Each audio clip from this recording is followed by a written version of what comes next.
ऊर्जा इकट्ठी न हो तो तू कैसे ब्रह्म को जानेगा? ब्रह्म को जानने के लिए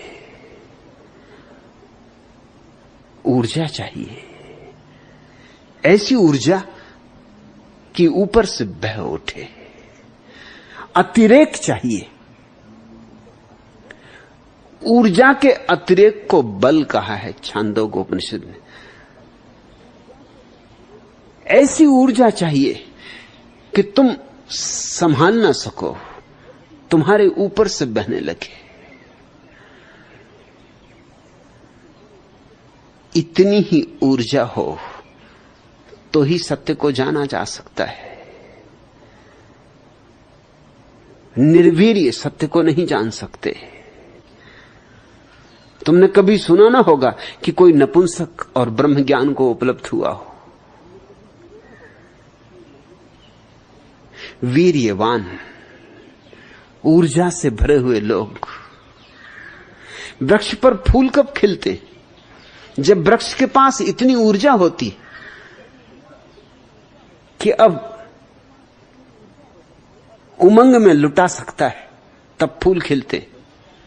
अगर वृक्ष को ठीक खाद न मिले, ठीक जल न मिले, रोशनी न मिले, फूल ना आएंगे। फूल तो विलास है, वैभव है, ऐश्वर्य है। और इसलिए मुझे ईश्वर शब्द प्यारा है। ईश्वर शब्द ऐश्वर्य से ही बना है। ईश्वर को ही वे ही लोग जान पाते हैं जिनके भीतर इतनी ऊर्जा होती कि जैसे वृक्षों की ऊर्जा फूल बन जाती। ऊर्जा जब न्यूनतम होगी तो फूल तो दूर, पत्ते भी मुश्किल से पैदा होंगे। फूल तो बहुत दूर, पत्ते भी कुम्हलाए कुम्हलाए होंगे। ऊर्जा अतिरेक होनी चाहिए। पश्चिम के बहुत बड़े रहस्यवादी कवि विलियम ब्लेक का वचन महत्वपूर्ण, उपनिषद के सूत्रों जैसा है। विलियम ब्लेक आदमी था भी कि उसे कवि नहीं ऋषि ही कहना चाहिए। उसका सूत्र है एनर्जी इज डिलाइट। ऊर्जा ही आनंद है। पते की बात कही, ऊर्जा ही आनंद है। ऊर्जा की कमी ही दुख है। ऊर्जा की दीनता और क्षीणता ही पीड़ा है, नरक है। क्योंकि फूल खिलते नहीं, सुगंध बिखरती नहीं। जैसे दिए में तेल चुक जाए तो बाती बुझ जाए। दिए में तेल चाहिए, बाती चाहिए तो ज्योति जले। और जितना तेल हो उतनी ही प्रगाढ़ता से ज्योति जले। और तुमने एक खूबी की बात देखी, हवा आती, अंधड़ आता, छोटे मोटे दिए बुझ जाते। जंगल में लगी आग और भी धू धू करके जल उठती।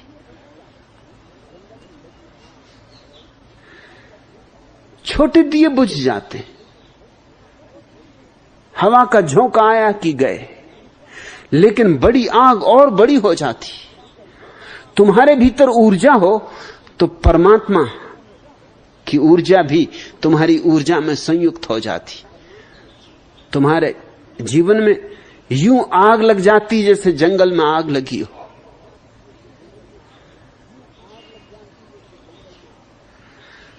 छोटा मोटा दिया हो तो जरा सा हवा का झोंका और उसे बुझा जाता है। इसे स्मरण रखना, क्षुद्र ऊर्जा से नहीं चलेगा, विराट ऊर्जा चाहिए। आकाश की यात्रा पर निकले हो, ईंधन तो चाहिए ही चाहिए, पंखों में बल चाहिए। इसलिए छांदोग्य ठीक कहता है, बलम वा विज्ञानात भुआ। विज्ञान से बल श्रेष्ठ। क्या करोगे जान के गणित, भूगोल, इतिहास? क्या करोगे जानकर भौतिकी, रसायन? इससे ज्यादा श्रेष्ठ है अपनी जीवन ऊर्जा को संग्रहित करना। जीवन ऊर्जा को ऐसे संग्रहित करना कि तुम एक सरोवर हो जाओ, लबालब भरे हुए, तुम में कोई छिद्र ना हो जिससे ऊर्जा बहे ना। तुम्हारा घड़ा जब पूरा भरा हो, ऐश्वर्य से भरा हो, तो ईश्वर को जानने की क्षमता है। मेरी बात लोगों को अखरती है क्योंकि लोग समझते नहीं, लेकिन मैं तुमसे फिर दोहरा के कहना चाहता हूं कि ईश्वर को जानना इस जगत में सबसे बड़ा विलास है। ये धन का विलास कुछ भी नहीं, ये पद का विलास कुछ भी नहीं। ईश्वर को जानना सबसे बड़ा विलास है,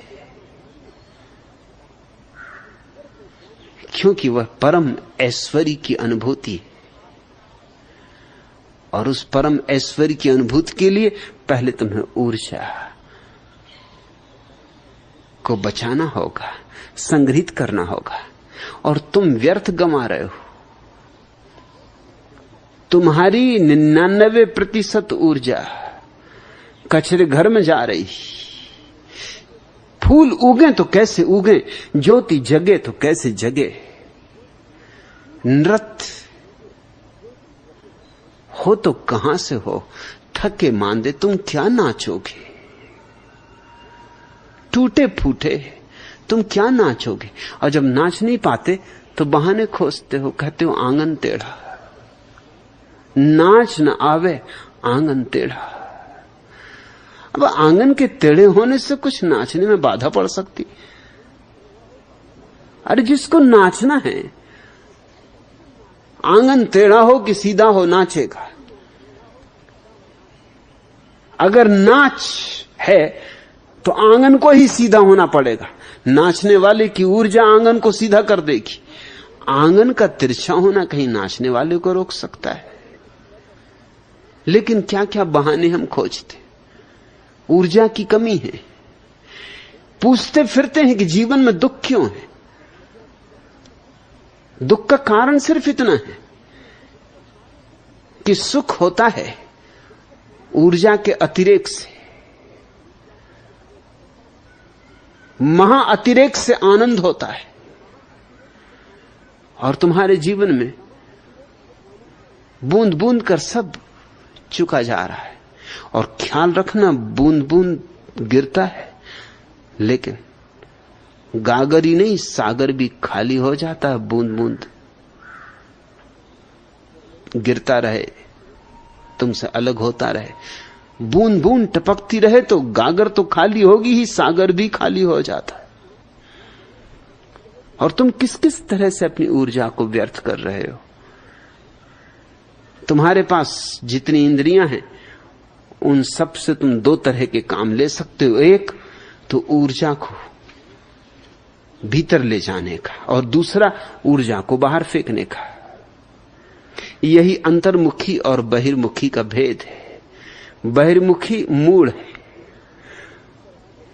दरवाजा तो एक ही होता है। उसी दरवाजे पे एक तरफ लिखा होता है प्रवेश, एंट्रेंस। उसी दरवाजे पे दूसरी तरफ लिखा होता है एग्जिट। उसी से तुम भीतर आते, उसी से बाहर जाते। कोई दो दरवाजों की जरूरत नहीं होती।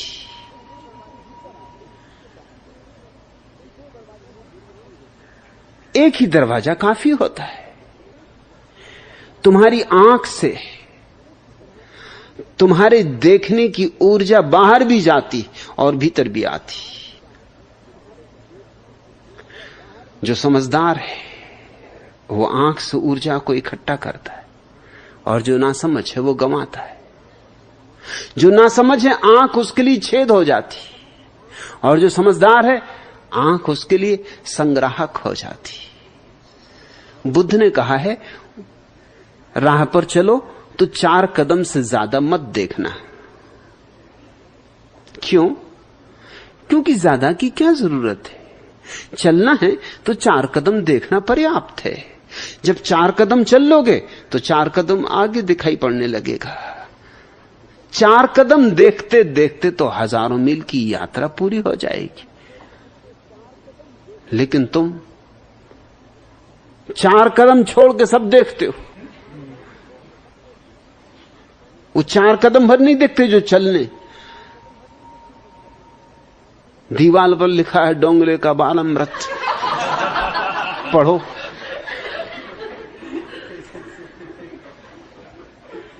इधर फिल्म का पोस्टर लगा है, पढ़ो।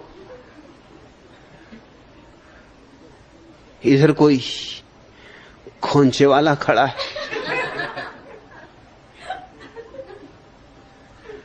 उधर कोई स्त्री गुजर गई, इधर किसी छल छबीले ने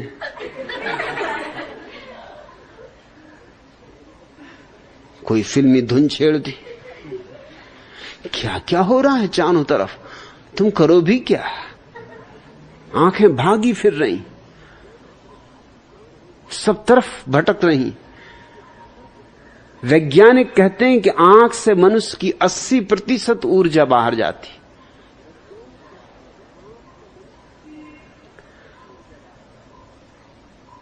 फिर कान भी वही कर रहे हैं। तुम क्या सुनते हो?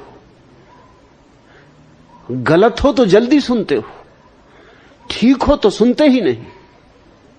अरे ठीक में क्या रखा है? ठीक में कोई समाचार होता है, गलत में समाचार होता है। किसकी स्त्री किसके साथ भाग गई, इसमें कुछ समाचार होता है, मजा आ जाता है। पांच सरक आते हैं लोग जब ऐसी बातें होने लगती, गुफ्तगू होने लगती, फुसफुसा के बातें करने लगते। और जब 2 आदमी फुसफुसा के बातें करें तो जितने आदमी सब सुनने लगते, क्योंकि जब बात फुसफुसा के हो रही तो जरा गहरी हो रही, कोई बात गहरी हो रही। जिस बात को सबको सुनाना हो फुसफुसा के कहना,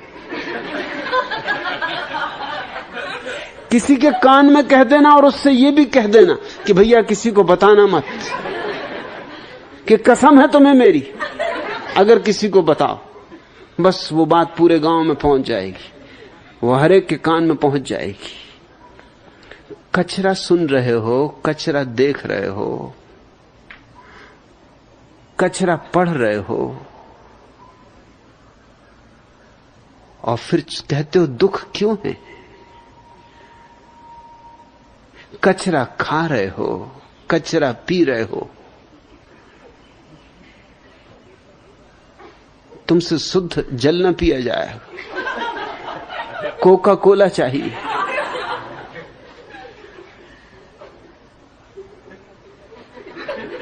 अभी कभी सोचोगे नहीं ये कोका कोला है क्या?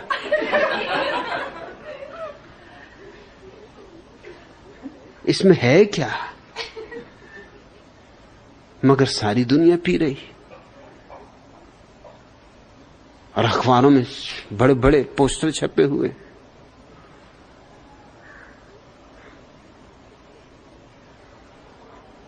अखबार पढ़ रहे हो, लोग कोका कोला पी रहे हैं, लोग अखबार पढ़ रहे हैं, फिल्में देख रहे हैं, रेडियो पे सुन रहे हैं, और सब जगह एक ही चर्चा है कि अगर जिंदगी का मजा लेना है तो कोका कोला के बिना नहीं। Live a little heart, sip a Gold Spot, नहीं तो जिंदगी बेकार गई, किसी काम ना आई। लोग क्या खाते हैं, क्या पीते हैं, क्या सुनते हैं, क्या देखते हैं, अगर तुम जरा हिसाब रखो तो तुम्हें साफ दिखाई पड़ेगा तुम क्यों दुखी हो।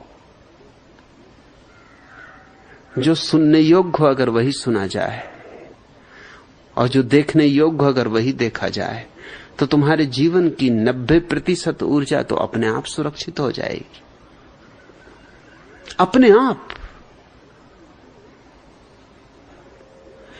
तुम्हारे घर में कोई कचरा डाले तो तुम इंकार करोगे, लेकिन तुम्हारी खोपड़ी में कोई कचरा डाले तुम कहते हो आइए, विराजिए, पधारिए, बड़ी कृपा की, ऐसे ही आया करते रहिए, कैसी कैसी प्यारी खबरें ले आए हैं। धन्य भाग क्या आप पधारे, कृतकृत्य हो गए, कृतार्थ हुए।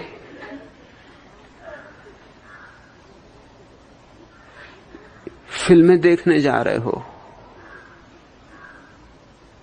जिनमें सिवाय हंगामे के और कुछ भी नहीं। पैसे भी खर्च करोगे, टिकट खरीदने धक्के मुक्के भी खाओगे, पिटोगे कुटोगे भी, मगर लोगों ने तय कर रखा है 100 जूते खाएं, तमाशा घुस के देख। और मजा यह है कि जब तुम 100 जूते खा रहे तो तमाशा दूसरे देख रहे हैं। और तमाशा ही क्या है, जब तुम पे जूते पड़ रहे हैं वो तमाशा देख रहे हैं, जब उन पे जूते पड़ रहे हैं तुम तमाशा देख रहे हो। और तमाशा ही क्या है। छांदोग जिस बल की बात कर रहा है वह वही ऊर्जा है जिसको ब्लैक ने कहा अतिरेक ऊर्जा का आनंद है, जिसको बुद्ध ने कहा ऊर्जावान बनो। शक्ति को भीतर सरोवर बनने दो। ये खाली घड़ा शोभा नहीं देता। इस खाली गले को लेकर तुम परमात्मा के द्वार पर भी जाओगे तो क्या मुंह दिखाओगे, कम से कम घड़ा तो भरा हो। इसलिए हमारे देश में पूर्ण कलश स्वागत का प्रतीक बना। भरा हुआ कलश स्वागत का प्रतीक हो गया। लेकिन ये भीतर के भरे कलश की ही सूचना है।